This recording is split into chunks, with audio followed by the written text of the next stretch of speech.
다큐멘터리 역사를 찾아서 제143편 가야의 장송의례 그리고 편두. 지난 시간에 가야의 장례의례 중에서 가야만의 두드러진 특성으로 나타난 순장 풍습에 대해서 탐색해봤습니다.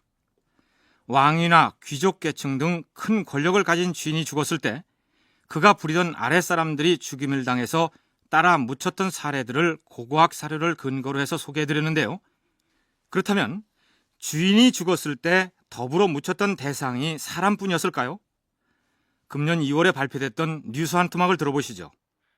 지난 2000년도에 발굴됐던 경상남도 사천시 늑도의 가야 유적에서 인골 26명분과 개 유골 27마리분이 나와 화제가 되고 있습니다.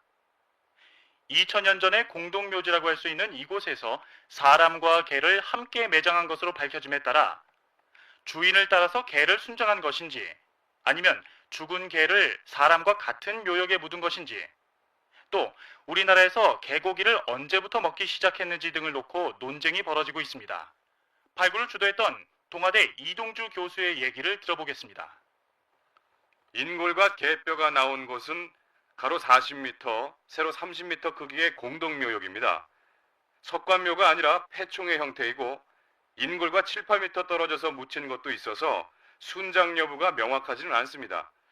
그러나 개 유골의 범위가 인골의 범위와 비슷하고 패총 안에 바로 매장된 것으로 보아서 사람들이 애완견을 사후세계에서도 함께하자는 의미로 같이 묻은 것으로 보입니다. 한편 늑도 유적에서 발굴된 개뼈에 대한 분석은 동물뼈 전문가인 일본 오사카부 매장문화센터의 미야자키 다이지 연구원이 맡았는데 그는 이 개뼈들을 어떻게 보고 있는지 들어보시죠. 발굴된 개뼈들을 분석한 결과 죽기 직전에 가해진 외상이나 뼈를 발라내기 위한 칼자국이 전혀 없고 뼈가 부러진 뒤 자연 치료된 개도 5마리나 되며 높이가 30cm 미만인 작은 개도 있는 것으로 봐서 당대 사람들은 개를 먹지 않았으며 개의 크기가 작고 또한 늑도가 좁은 섬이라는 사실을 감안하면 사냥개가 아니라 애완견을 순장한 것으로 보입니다. 그런데 인제대 이영식 교수는 가야 시대에 이미 개를 식용했을 것이라고 보이지만 늑도 유적의 경우 사람의 머리만 위치해 개뼈가 손상 없이 가지런히 갖춰져 있는 것으로 보아서 순장됐을 가능성이 크다고 분석합니다. 개를 식용으로 한 경우도 아마 확인되는 것 같습니다. 그런 경우엔 전부 뼈가 산란이 되어 있거든요. 어떤 특정 부위의 뼈만 나온다든지 그렇게 되어 있는데 사천의 늑도 유적 같은 경우에는 그 사람의 머리 부분에 앞쪽 부분에 개가 왼통째로 그대로 모든 뼈가 갖추어서 옆으로 뉘어져 있는 상태로 출토가 되고 있습니다. 이건 식용하고는 전혀 관계가 없고요. 죽여서 들어갔든지 아니면 생매장은 안 했겠죠. 그러면 난리를 쳤을 테니까 고스란히 그렇게 있을 리는 없고. 근데 이제 주인이 돌아갔다 주인과 같이 있던 그 개가 순장되었다. 이런 걸로 생각을 해야 될 것 같습니다. 결과적으로 볼 때 그 대상이 사람이든 동물이든 가야 사람들이 다른 나라에서는 일찌감치 사라져버린 순장 풍습을 끝까지 유지했다는 것은 변해가는 시대에 적응할 수 있는 합리적인 사고 전환을 이뤄내기보다는 자신들의 믿음을 고수하는 쪽에 더 많은 비용을 들인 것이다. 이렇게 볼 수가 있겠죠. 그것이 결과적으로 가야가 후진성을 면할 수 없었던 요인이었다고 분석할 수도 있을 것입니다. 이번에는 가야의 고분이나 패총에서 출토된 음식 관련 유물을 중심으로 가야 사람들의 식생활이 어떠했는지를 살펴보도록 하겠습니다. 우선 가야 지역의 고분 유물에서 여러 종류의 해산물이 출토되고 있는 점이 두드러집니다.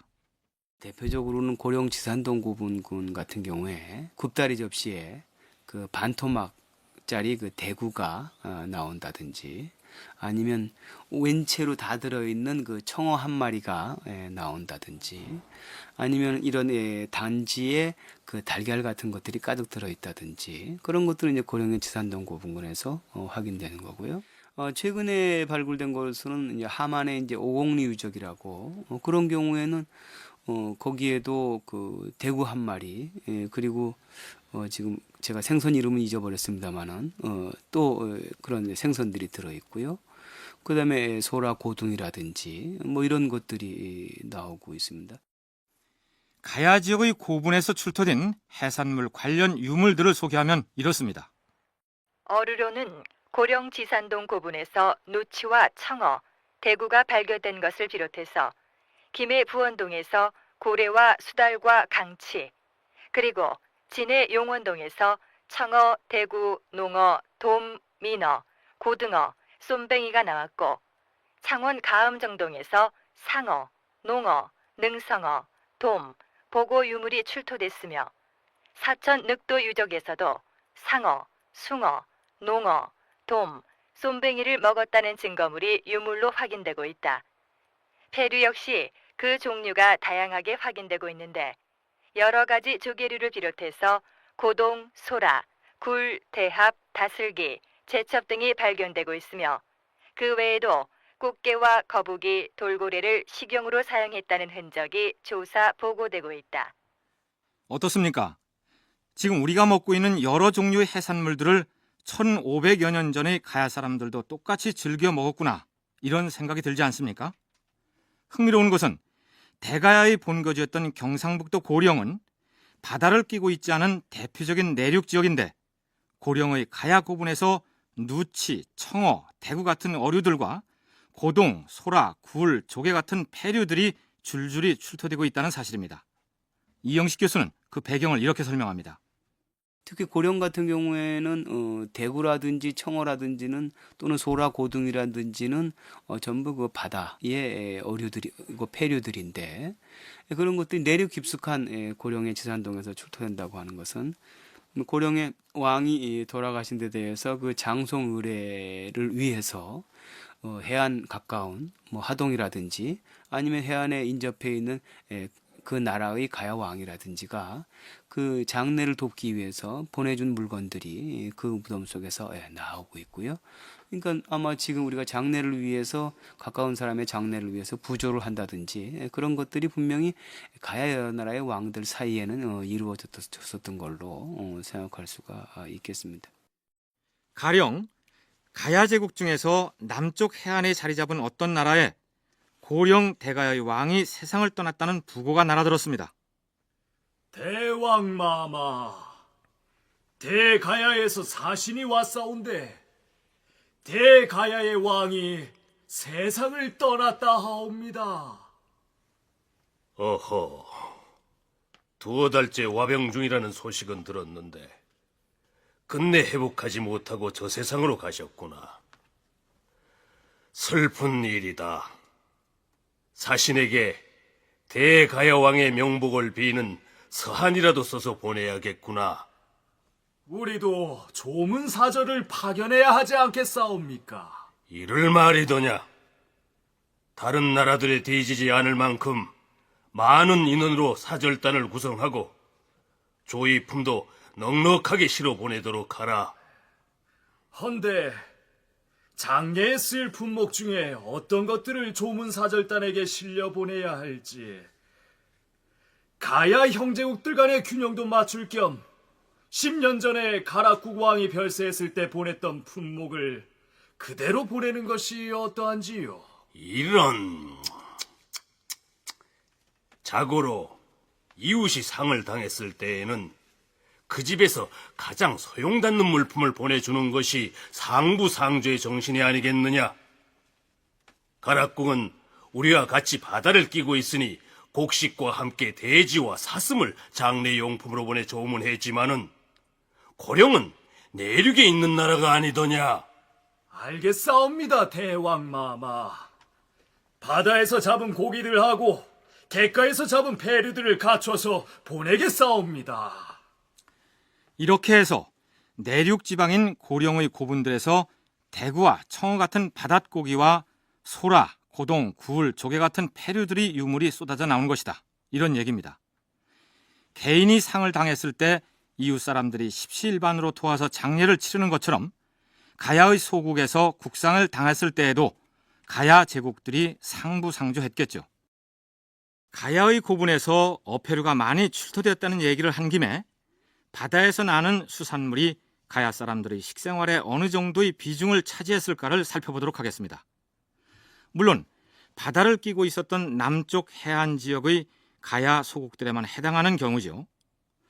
우선 가야 사람들이 어떤 수산물을 얼마나 섭취하며 살았을까를 가늠할 수 있는 대표적인 유적이 다름 아닌 폐총, 즉 조개무지라 할 수 있겠죠. 폐총이 발견된 곳은 금관국이 자리했던 김해 부원동과 창원 가음정동, 진해 용원동, 사천 늑도 등이 대표적이다. 이들 지역에서 어류 19종과 폐류 13종이 조사되었다. 그러니까 내륙 지역인 고령 등에서 소라, 고동, 조개류 등이 발견되기는 했으나 어디까지나 왕이나 귀족들이 고분해서 발굴된 것이고, 폐총 형태로 남아있는 지역은 경상남도 남쪽의 해안 지역이었습니다. 바꿔 말하면 고령의 대가에서도 조개류를 섭취했지만 그것은 왕이나 귀족 등 상류층이 음식 재료로 삼았을 뿐 폐총의 형태로 남을 정도로 많은 소비가 이루어지지는 못했다, 이런 얘기입니다. 그렇다면 가야 사람들은 어떤 조개를 가장 즐겨 먹었을까요?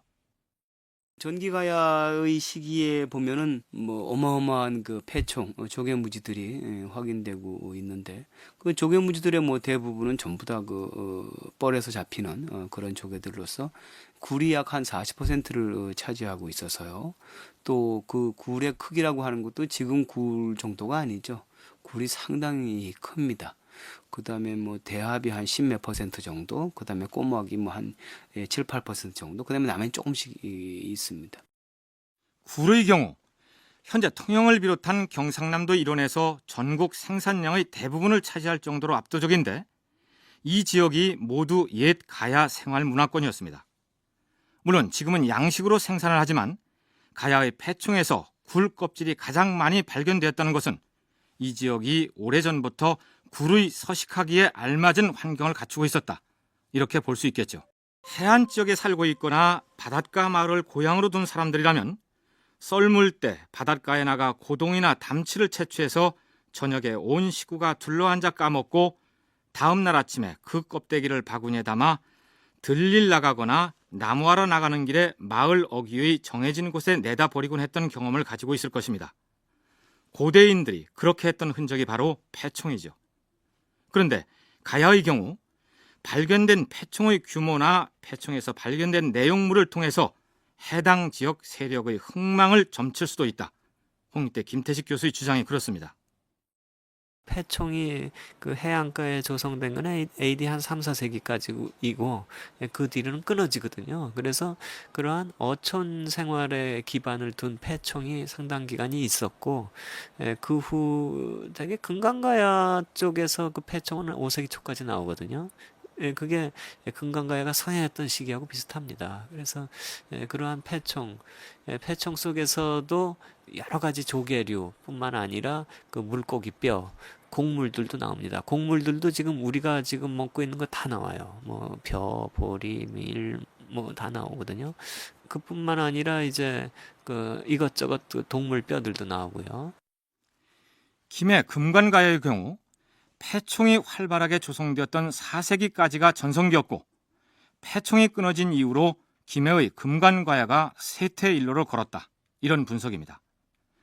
조개나 고동 따위를 활발하게 채취하고 그 껍질이 무덤을 이룰 정도로 거대했다면 그곳에 많은 사람들이 북적거리며 많이 살았을 것이고, 따라서 그 지역의 세력이 권세를 드날렸을 것이다, 이런 분석이죠. 그렇다면 바닷가에 살았던 사람들은 어패류만으로 몸에 필요한 영양을 충족하고 살 수 있었을까요? 이영식 교수는 애국의 사례를 들어 아무리 해산물이 풍성하다 해도 그것만으로는 살 수 없었다고 얘기합니다. 어마어마한 폐총을 남기면서도 저 뉴질랜드의 안바라족이라고 하는 그런 그 집단의 그 조사 연구의 사례인데요. 어마어마한 폐총을 남기면서도 실제로 그걸 먹어서 그 집단들이 필요한 열량의 30%도 충족하지 못했다. 그래가지고는 살 수 없으니까 가령해서 수렵이라든지 또 농업이라든지 뭐 이런 등등의 여러 가지 다른 방법으로 해야 될 것 같은데, 뭐 가야 같은 경우는 뭐 일찌감치 김해 회원림폐청에서 기원 전후로 한 시기에 탄화미가 출토가 되고 있고요. 또 이건 뭐 진주 난강 유적이라든지 이런 데서는 뭐 가야의 그 밭이 아주 상당히 그 열을 지어서 있는 것들이 나오고 있고요. 해산물만으로는 사람이 생활하는 데 필요한 열량의 30%밖에 충족하지 못한다면 나머지 70%는 어디서 조달했을까요? 바닷가에 살았던 가야 사람들 역시 어패류만 섭취한 게 아니라 내륙 지역 사람들 못지않게 육류도 많이 섭취했습니다. 그렇다면 가야 사람들은 어떤 고기를 즐겨 먹었을까요? 김해 부원동에서는 말, 소, 돼지, 사슴, 고래를 섭취한 흔적이 발견되었고 김해 대성동에서는 돼지뼈, 창원 가음정동에서는 개, 족제비, 오소리, 멧돼지, 쥐, 사슴, 고라니의 뼈가 출토되었다. 진해 용원동에서는 사슴, 멧돼지, 노루, 수달, 너구리, 개, 소 등의 뼈가 조사되었다. 육류 중에서는 사슴이 가장 많이 식용으로 사용된 것으로 조사되고 있습니다. 조개를 먹고 껍질을 버려서 생긴 패충에서도 사슴뼈는 어김없이 발견되고 있는데 이 경우 좀 특별한 의미가 있다는 것이 이영식 교수의 설명입니다. 사슴뼈가 가장 많이 나오고 그 다음에 멧돼지 이빨류가 많이 나옵니다. 그러니까 먹고 직접 버리는 것보다는 오히려 이런 것들은 어떤 도구로 쓰레기장에 버려졌을 그런 가능성이 있어서 멧돼지 이빨 같은 것들은 이제 손칼 이제 앞에 부분에 뾰족한 그 반대 부분에 이의 뿌리 부분에 철기를 장착을 해서 손칼로 사용을 한다든지 사슴의 견갑골 사슴의 이제 그 어깨 쪽 뼈 같은 경우가 이제 많이 나오는데 그건 또 점을 치는 복골로서 주로 사용이 돼서 여기서 복골이란 인간의 기능 화복을 점치는 데 사용되었던 특정 짐승의 특정 부위의 뼈를 일컫습니다. 사슴의 견갑골이 복골로 사용됐다는 얘기죠. 가야의 고분뿐만 아니라 고대인들의 쓰레기장이라고 할 수 있는 폐총에서도 사슴뼈가 그렇게 많이 발견된다는 것은 야생동물 사냥감 중에서 사슴이 그만큼 많이 잡혔다는 얘기가 되겠죠. 이외에도 가야 사람들은 오리, 독수리, 꿩, 닭, 비둘기, 기러기, 청둥오리, 가마우지 등의 조류도 주요 영양 섭취 대상으로 삼았던 것으로 밝혀지고 있는데 가령 사천 늑도 유적의 경우 작은 섬인데도 불구하고 꿩의 뼈가 발굴된 것으로 보면 꿩 사냥이 폭넓게 이루어졌음을 짐작할 수 있습니다. 물론 가야 사람들 역시 우리와 마찬가지로 곡물을 주식으로 삼았습니다. 쌀, 보리, 콩, 팥, 조, 밀, 기장 등 지금 우리가 먹고 있는 곡식이 그때에도 주곡이었으며 감, 복숭아, 머루, 밤, 도토리, 호두 같은 과일 역시 그들의 기호식품이었습니다. 그 중에서 가장 역사가 오래된 과일류는 신석기 시대부터 먹은 것으로 밝혀진 밤이라는 게 학자들의 의견입니다. 결론적으로 말하면 지금 우리가 먹고 있는 것 대부분 가야 사람들도 먹었으며 그들이 양식으로 삼았던 것들 중에는 우리가 먹지 못한 것도 많다. 이렇게 정리할 수 있겠죠. 상황을 정리하기로 하죠. 가야의 왕이 죽었습니다. 왕을 모시던 호위장수와 병사들, 그리고 왕실에서 임금을 시중들던 사람들이 죽임을 당해서 함께 순장됩니다. 순장자들의 널방에는 평소 그들이 먹던 음식물과 사용하던 물건들이 함께 매장됩니다. 이 중에서 우리는 음식과 관련된 부분을 탐색해 왔는데요. 무덤의 주인공인 피장자나 그 피장자와 함께 묻히게 된 순장자들의 널방에 가장 필수적으로 들어가야 할 물건이 있다면 그것은 토기가 되겠죠. 저 세상에 가서 삼시세끼를 먹을 밥그릇도 토기요. 음식물을 저장하고 요리하고 차리고 할 모든 용기가 토기가 아니겠습니까? 자, 이제 손대왕 마마와 손대왕 마마를 수발하는 순장자들이 저 세상에 가서 사용할 그릇들을 함께 묻어야겠다. 준비되었느냐? 예, 나으리.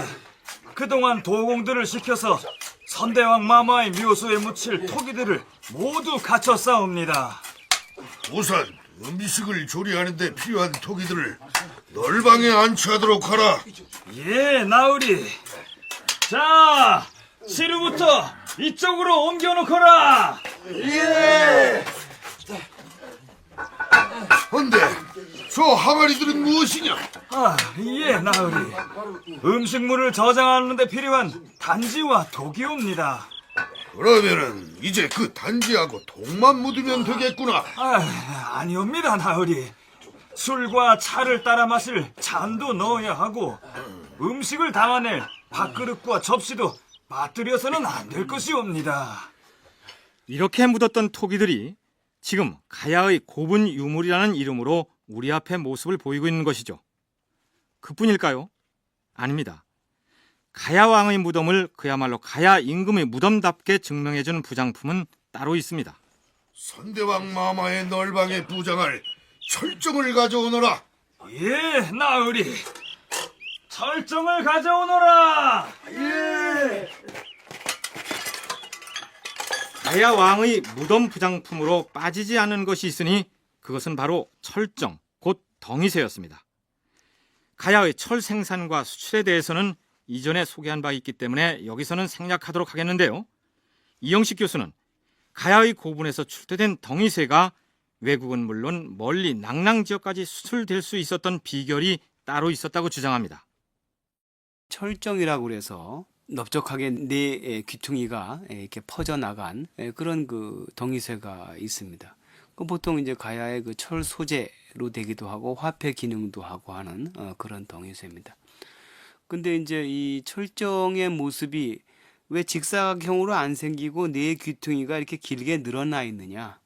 그거에 대해서 이제 의심을 가지고 금속공학 쪽으로 연구를 하고 그 결과 전혀 새로운 사실이 밝혀진 게 하나 있습니다. 바로 그 부분이 강처리가 되어 있었습니다. 고분에서 발굴된 덩이새는 네 귀퉁이를 잡아 늘여서 납작하게 만들어 놓았는데 이것은 탄소의 침투를 쉽게 하기 위해서 일부러 그렇게 만든 것이라는 얘기입니다. 백제나 신라의 덩이새에서는 발견할 수 없는 특징입니다. 백제하고 신라는 이게 안 돼 있습니다. 가야의 철이 저 멀리 한해 9년, 이거 한이라고 그러면 세계적인 철의 대제국인데 거기까지 수출이 되고 일본 열도의 외까지 수출이 될 정도로 활용이 받았던 이유가 바로 거기 있는 거 아닌가, 막 그런 생각을 합니다.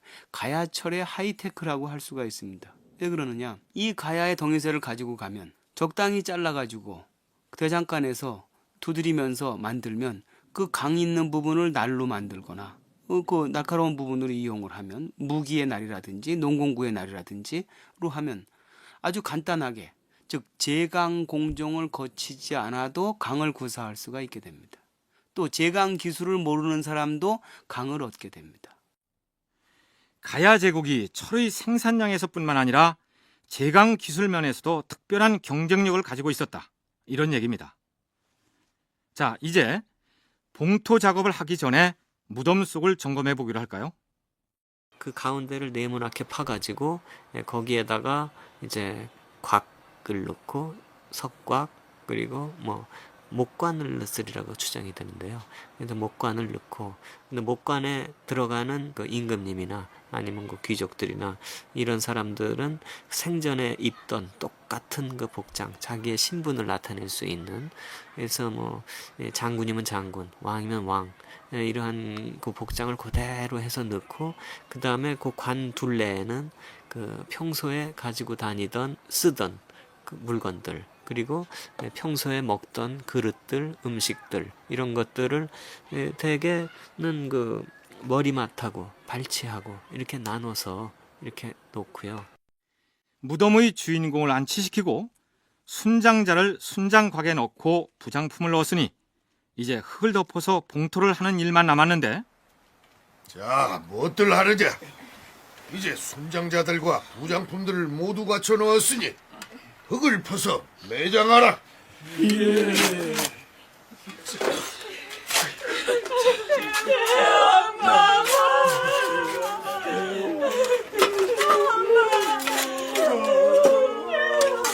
임금의 주검이 흙 속에 덮이는 모습을 보고 신료들과 백성들이 통곡을 합니다.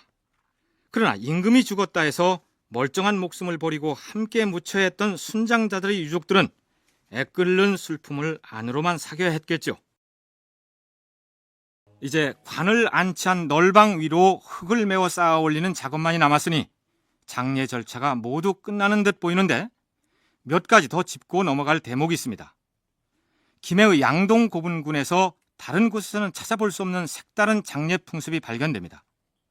무덤 내부가 불에 탄 모습으로 드러났던 것입니다. 발굴 조사단에 의하면 유해가 든 너를 안치하고 여러 가지 부장품을 배치한 다음에 목곽에 불을 질렀을 것으로 보인다. 나무벽 자체가 완전히 무너져 내리거나 재로 변할 때까지 태운 것은 아니나 강한 불로 무덤의 목곽이 태워졌던 것은 확실하다. 부장품을 다 진열을 하고 죽은 자를 안치한 다음에 목곽에다가 불을 지르는 경우도 있죠. 그래서 그 경우에는 그 아주 강한 불에 토기들이 깨져가지고 불에 깨진 그건 그 박락이라고 그러죠. 토기가 그 통째로 이게 산산조각이 나기보다는 겉껍질이 막 누가 두드려서 깬 것처럼 그렇게 반들반들한 층이 튀어나간 그런 강한 불에 대해서 뭐 그런 것도 확인을 할 수가 있습니다. 그 아마 모르겠습니다. 우리나라에서 가장 오래된 화장에 의해 뭐 그렇게 볼 수 있는데 화장은 원래 인골만 태우지만은 거기는 나무 방채로 태운 게 한 주천면 양동고분군에서 한 6개 정도 확인이 되고 있습니다. 우리가 전통 화장 방식이라고 알고 있는 불교식의 화장법하고는 또 다른 화장이 가야시대에 행해졌던 것입니다. 대왕마마, 선대왕마마의 위해를 널방에 모셨고 부장품도 모두 갖춰서 바쳤사옵니다. 알겠느니라. 이제 선대왕께서 하늘나라로 날아가시도록 널방에 불을 놓도록 하라. 예, 대왕마마. 자, 널방에 불을 지르라.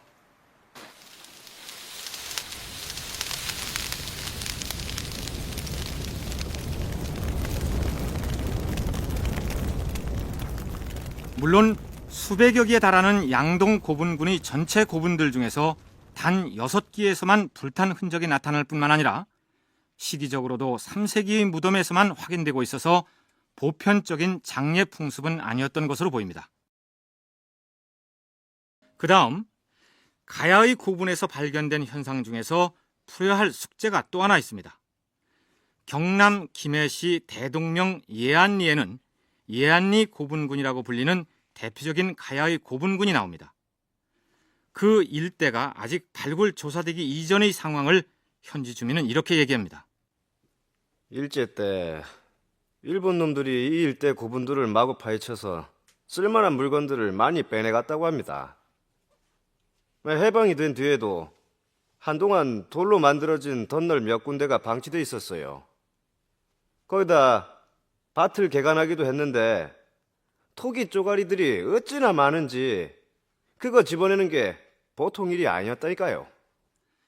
다른 얘기를 하자는 게 아니라 현지 주민이 한 말 중에서 토기 쪼가리가 너무 많아서 그걸 치우는 것이 힘든 일이었다. 이 표현에 주목할 필요가 있습니다.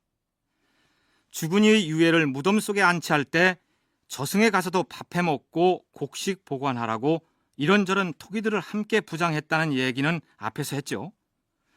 세월이 흘러서 봉분의 압력을 못 이겨서 부장된 토기들이 깨질 수 있었을 것이고 그 파편들이 고분 유적지에서 발견된 것 아니냐, 이렇게 생각하면 단순합니다. 그런데 문제는 너무 잘게 부서진 토기 파편들이 여기저기에 너무 많이 널려 있다는 점입니다. 그리고 부장품으로 놓은 토기가 오랜 시간이 지나 압력에 의해 깨졌다면 관이 들어있는 널방에만 토기 조각이 발견돼야 할 터인데 무덤 안팎에 무수한 토기 파편들이 널려 있는 것은 또 어떻게 설명해야 하겠느냐, 이런 의문에 봉착하게 됩니다. 우선 김태식 교수의 의견을 바탕으로 이 의문을 풀어보기로 하죠. 자, 선대왕 마마의 관을 널방에 안치했으면 이제 돌로 위쪽을 막아야 한다. 작업을 시작하라. 예, 나으리. 같이 들어. 그쪽 힘을 주고요. 자, 잘 맞춰봅시다. 그 다음에는 선대왕 마마께서 애용하시던 말 한 장을 그 위에다 올려놓도록 하라.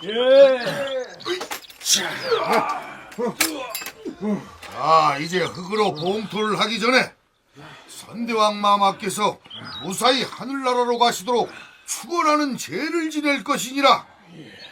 제주이신 대왕마마를 모셔오도록 하라. 널방에 관을 안치한 다음에 그 위쪽을 돌로 메우고 죽은 이의 명복을 비는 의식을 거행합니다. 제문을 지어 읽었을 수도 있고 사자가 좋은 세상으로 가도록 축원하는 노래를 불러주었을 수도 있겠죠. 무덤을 만들면서 이런 의식을 거행하는 것은 죽은 이가 다시 살아올지 모른다는 두려움 때문이기도 했다. 김태식 교수의 의견이 그렇습니다. 어쨌든 이런 의식은 한 번으로 끝나는 게 아니고 일정한 높이로 봉분을 다져 쌓아가면서 중간중간에 여러 차례 거행했을 것으로 보입니다.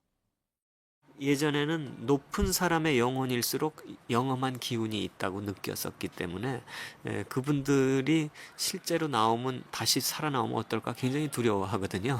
그래서 그 사자에 대한 그 이 공포 때문에 그 한 단계 한 단계마다 의식을 행하고 그분이 노여워하지 않도록, 그리고 그분이 나중에 자기들의 수호신이 된다면 더욱 좋은 일이기 때문에 정성을 다해서 이제 한 단계 한 단계를 하고요. 돌로 이렇게 덮더라도 돌로 덮은 거를 사이사이를 진흙으로 다 메워가지고 그 영혼이 못 빠져나오게 이제 이렇게 진흙으로 확 덮습니다. 의식이 끝나면 거기 모인 대소신료들은 물론이고 일하는 인부들까지 술과 음식을 나눴겠죠. 그리고 많은 사람들에게 먹이려면 음식이나 술을 담는 용기가 상당히 커야 했을 것입니다. 자, 어쨌든 1차적으로 의식을 치른 다음에 모든 사람들이 한바탕 먹고 마셨습니다. 그 다음에 어떻게 하는지 살펴보기로 하죠. 자, 실컷 먹고 마셨으면 음식을 담아온 항아리를 깨뜨려라.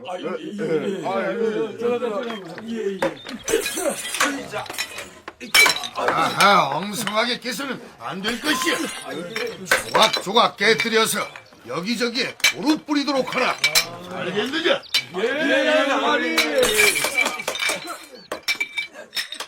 가야의 고분 중에서 우선 관을 안치하고 그 주변에 깬 돌로 일단을 쌓은 다음에 토기 파편을 넣고 묻은 경우도 있고, 봉분을 다 만들고 나서 무덤 바깥을 빙 둘러가며 토기의 파편들을 뿌려놓은 경우도 있었습니다.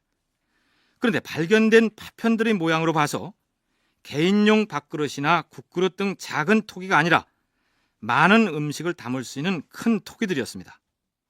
탁자가 따로 없다면 땅에다가 그냥 놔도 키로 봐서 이렇게 잡을 수 있는 정도로 높아야 되거든요. 그래서 수십 센치짜리의 그 그릇 받침이 있고, 그것도 토기로 된 건데요. 그 위에 이제 큰 항아리들이 되게 몇 개 있었던 것 같아요. 그래서 그릇 받침과 항아리들을 몇 개 쭉 늘어놓고 거기에 무슨 뭐 물이라든가 술이라든가 이런 게 되게 술 종류일 텐데요. 그런 것들이 담겨 있고, 거기서 이제 마지막 의례를 행하고, 그 의례를 행한 그 토기들은 다시 내갈 수가 없기 때문에 그대로 묻지도 않고 그 자리에서 깼다고 봅니다. 자, 이제 흙을 올려 쌓아서 거대한 봉분을 모두 만들었습니다. 봉토 작업이 끝났으니 또다시 의식을 치러야겠죠. 그리고 제의에 사용되었던 그릇들을 깨트려서 잘게 부숩니다. 이제 죽은 사람은 산 사람의 기능을 할 수 없기 때문에 음식을 보관하거나 조리하거나 담아서 먹던 그릇 역시 기능을 하지 못하도록 만들기 위해서 깨트린다는 것이다. 이영식 교수의 분석이 그렇습니다. 부숴서 하는 그 파편 같은 것들은 이제 주로 이제 봉토라든지 목곽, 그 석곽, 방 안이 아니고요. 그 봉토라든지 아니면 봉토를 둘러싸고 있는 호라든지 그런 데서 주로 출토가 됩니다. 그래서 이런 것들은 이제 그 제의를 위해서 그 토기를 부시는 거죠. 그래서 원래 이제 이 사람은 죽어서 이제 산 사람의 기능을 못 하니까 거기에 같이 묻어주는 이 그릇도 제의를 지낼 때에는 그 깨트려서 그 기능을 없애게 하는 거죠. 가야인들의 생활사 연구로 학문적인 성과를 인정받고 있는 일본 바이코 대학 권주현 교수는 자신의 저서 가야인의 삶과 문화에서 이렇게 얘기합니다.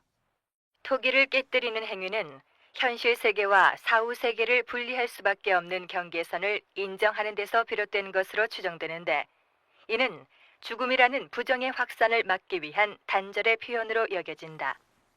그런데 지산동 30호분을 비롯해서 고성 연당리, 고성 율대리 유적, 그리고 함안 도항리 38호분, 창원 다허리 유적 등 여러 곳에서 가장 많이 나타나고 있는 현상은 무덤을 둘러싼 도랑이나 봉토가 무너지지 않도록 무덤 주변을 둘러세운 호석을 따라서 토기 파편들을 빙 둘러 뿌려놓은 모습입니다. 이영식 교수는 이것을 물가에서 지내는 제사, 즉 수변 제사의 한 모습으로 파악합니다. 역사를 찾아서 가야편을 시작할 때 김해 가락국의 건국 과정을 기록한 삼국유사의 가락국기를 소개한 적이 있죠. 후한 세조 광무제 건무 18년 3월 개용날 이곳 북구지에서 수상한 소리로 부르는 기척이 있었으므로 200~300명 되는 무리가 여기 모였더니 사람 목소리 같은 소리가 나는데 가락국기에서는 9명의 추장이 개욕을 하다가 하늘의 소리를 들었고 그 소리에 따라 구지가를 부르자 수로왕이 하늘에서 내려왔다고 기록하고 있습니다. 그런데 이영식 교수는 가야 사람들이 무덤 주위에 도랑을 파고 거기에다 토기 파편을 뿌린 의례를 바로 그 가락국기의 개욕과 같은 것이라고 얘기합니다. 그 수변 제사는 어떤 형태로 이루어지는가 하면은 우리 상무유사 가락국기에 나오는 개욕과 같은 형태입니다. 개욕이라고 하는 건 뭔가 하면은 3월의 첫날에 그 물에 들어가서 지난 해에 묻었던 부정을 다 씻어서 흐르는 물에 흘려 보내는 거죠. 그리고 이제 새롭게 다시 태어나는 겁니다. 가령에서 이런 경우에서 가장 극단적으로 보이는 것은 사람 모양을 한 나무를 해서 하천에 버리는 거죠. 그러면 이제 나한테 묻었던 부정을 그 목재 인형에게 같이 옮겨가지고 그 목재 인형을 강에다가 내에다가 버림으로써 1년의 부정을 씻었다고 생각하는 거죠. 자, 이제 그만 파거라. 전력 주위를 둘러가며 도랑을 다 팠으면은 이제 물길을 이쪽으로 돌려서 도랑으로 물이 흐르게 하라. 예, 나으리.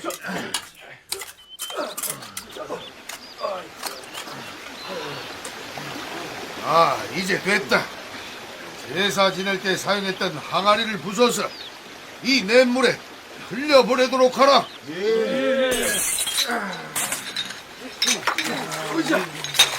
올카를 냇물에 흘려보내거라. 예, 나으리.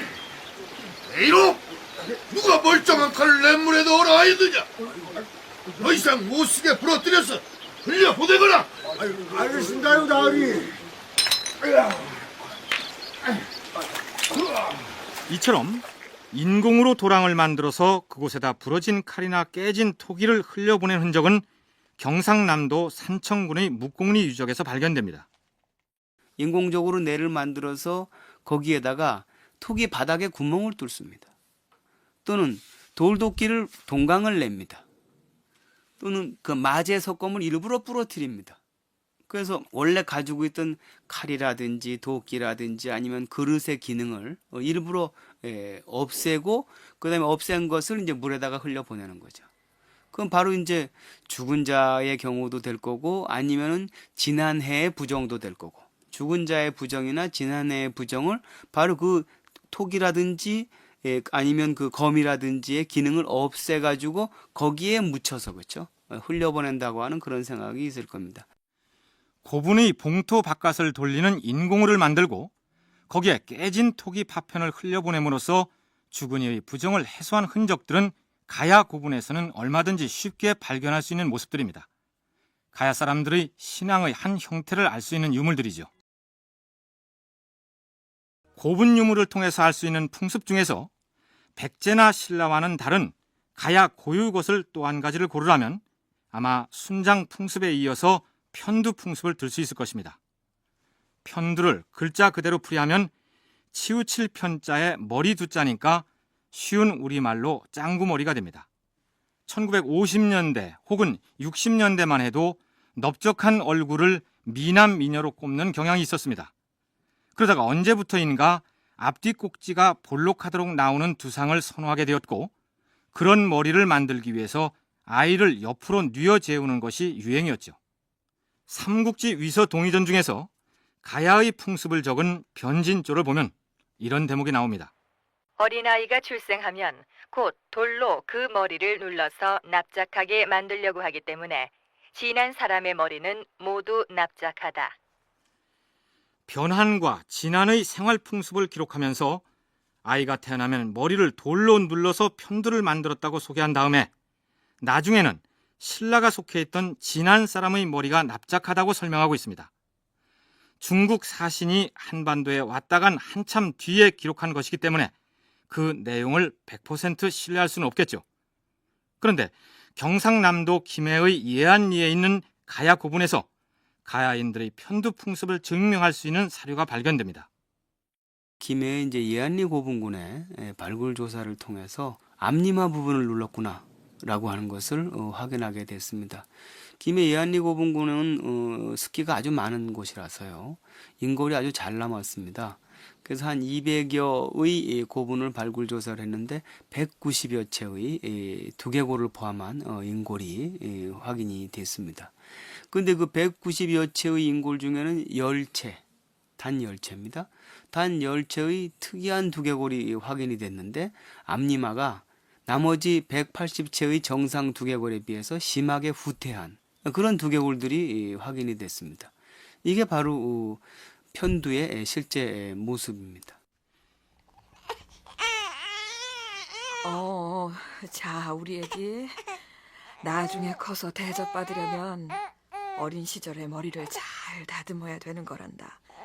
알겠지? 아파도 참아야 돼. 알겠지? 자, 이마에다가 돌을 올릴 테니까.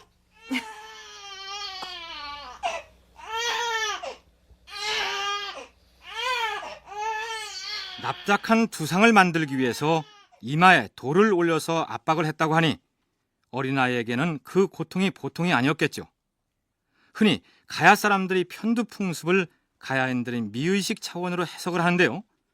요즘식으로 얘기하자면 두개골 성형에 해당하겠죠.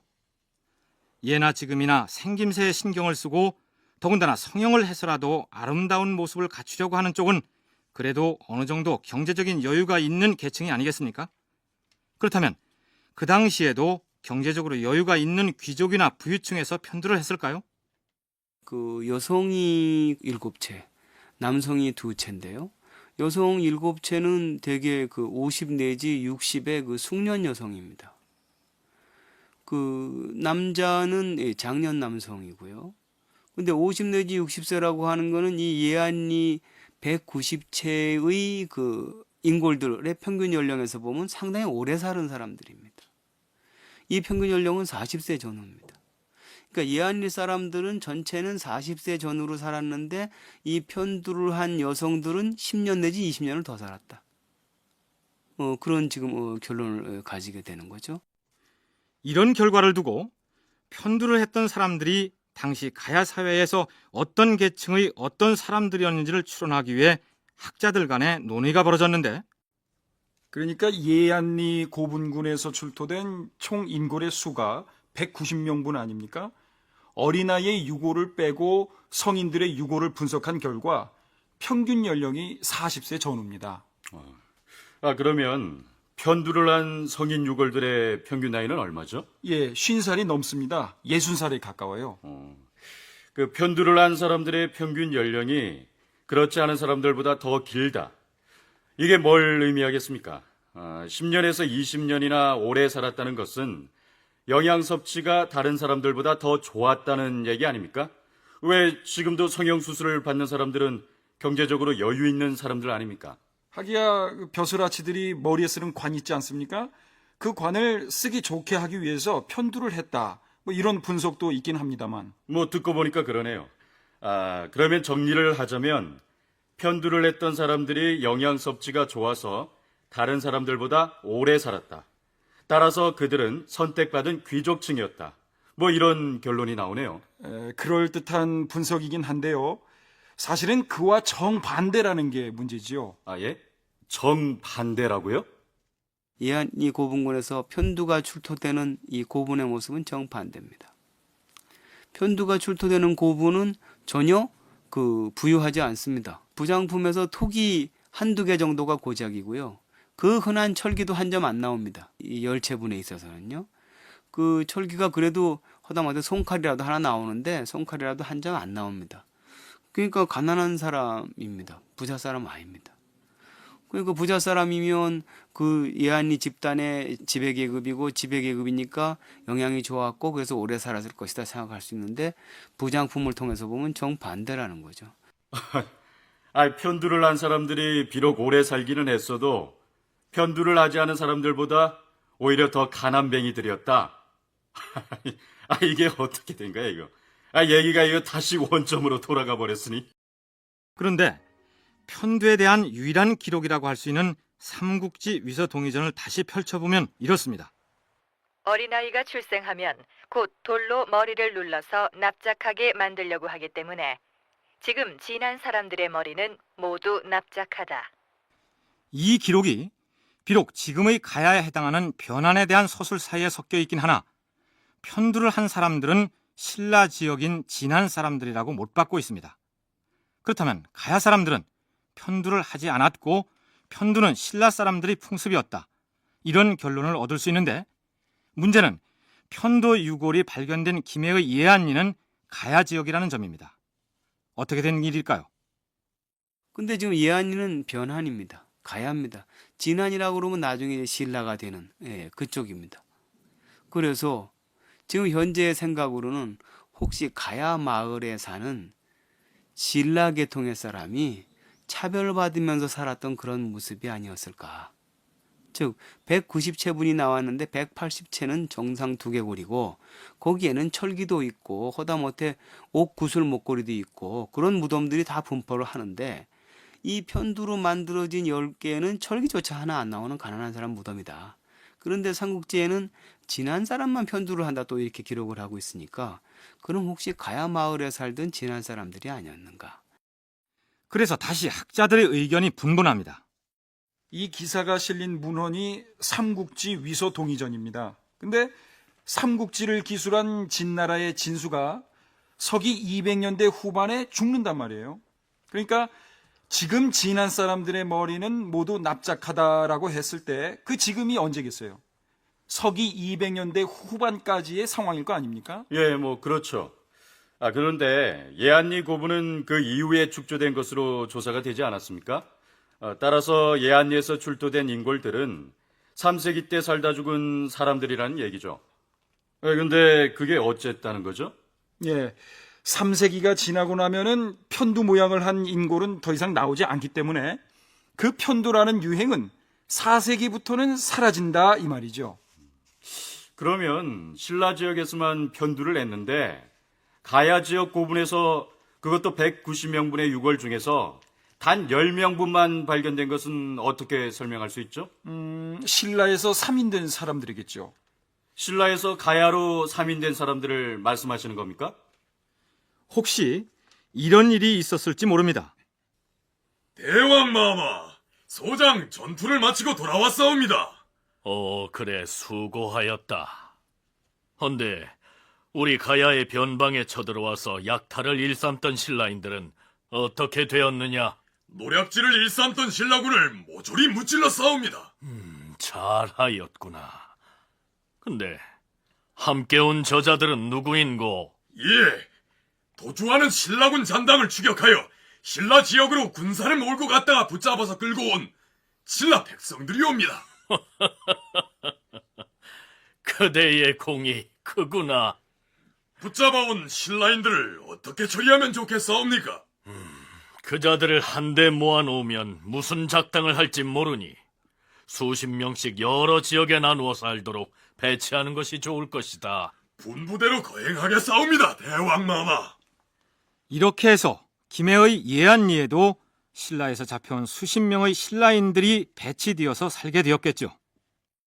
지금 우리가 확보한 예안리 고분군의 편두 자료라고 하는 것은 삼국지 기록하고 비교해 볼 때 삼국지 기록이 200년대 후반에 있고 그 다음에 300년대에 편두가 끝나고 그 다음에 더 이상 나오지 않는다. 그러니까 한물간 유행의 끝자락 이런 자료인 거죠. 지금 우리가 가지고 있는 이 편두 자료라고 하는 것이. 또 바로 이 시기라고 하는 것은 김해하고 경주를 비교해 볼 때 김해가 경주보다는 우월한 위치에 있는 철기라든지 국력으로 봐서 그런 시기입니다. 그래서 혹시 진안 쪽에서 그런 편두의 풍습을 가진 사람들이 여기 변환의 가야의 마을에 와서 그 물건도 별로 가지지 못하고 차별을 받으면서 살던 모습이 아닌가.